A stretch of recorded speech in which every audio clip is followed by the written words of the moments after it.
How to create a well-being strategy and organization that does not cost an arm and a leg. This is the question that we kept getting after our last episode, where we talked about should your organization have a chief well-being officer? What is that going to look like? What is their responsibilities? And how do you create these sort of opportunities?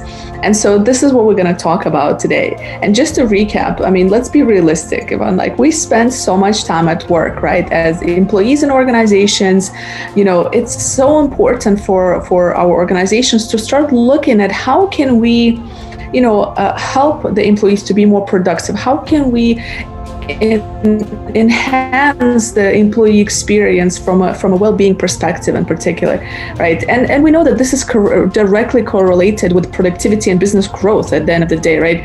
So, as we enter the next, future of uncertainty, so to say, in this fast-paced business environment, how do we create these strategies and in a way that does not cost an arm and a leg? And we know that, just as a reminder for all of us, that some of the benefits of implementing well-being initiatives in organization is it leads to creativity, right? So a workforce that is working at their best is more creative and innovative. It increases its productivity as well, right? So when people feel stressed out or burnt out, it's very difficult to be productive. So that also helps, right? Retention, because happy and engaged employees are more likely to stay and invest in your organization's growth.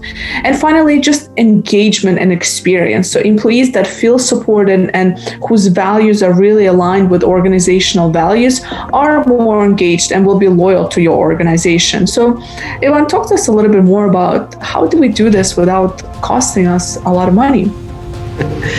Simple action that doesn't cost much. First of all, leadership needs to walk the talk. And practice, in fact, these good well-being practices that we're talking about. You know what, Elena? Being vulnerable, it doesn't cost anything. Being able to admit when well-being is a struggle. We have certain examples of CEOs in corporations who have been very open about their personal struggles. We have the name of Rand Fishkin, the founder of Moz, one of the most famous SEO online agencies in the world. We have the founder of Buffer that we are using to program all of our social media campaign, Joel Gascoigne. They have been open about how it happened to them that mental well-being was a continuous struggle. They have encouraged practices and the opening of talks around the mental health, which is something that is quite important and quite appropriate for the times that we are living in. Now, offering on-demand mental well-being support.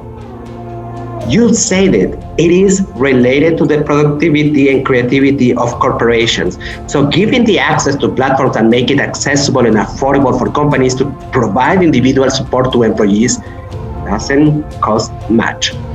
The other thing is, and this is something that should be integrated, is to have the possibility to access coaching apps. Coaching apps subscriptions are relatively low in prices, and is something that people need to have in a day-to-day basis.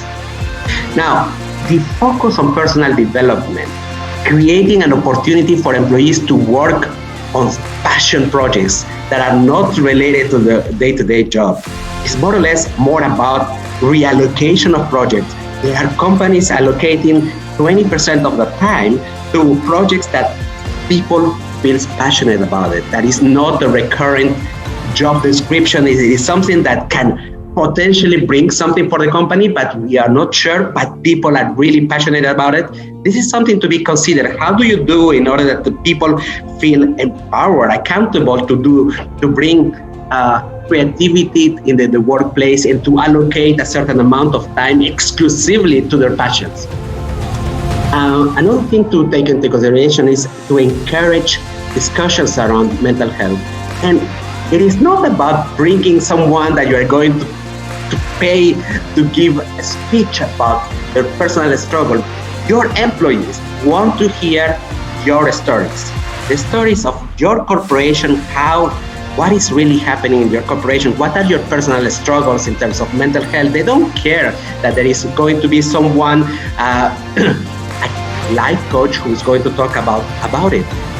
What they care is what is happening in the real life of people, and then they're going to feel empowered enough to start speaking openly in the organization about that. So here, what we are saying is that if we are talking about well-being in corporation, the most necessary resource right now needs to be allocated to personal mental health. It is something that we have learned during these COVID times, that a lot of employees have felt alone, not supported enough. And this is a time to start with a small step that, as you say, doesn't cost an arm and a leg.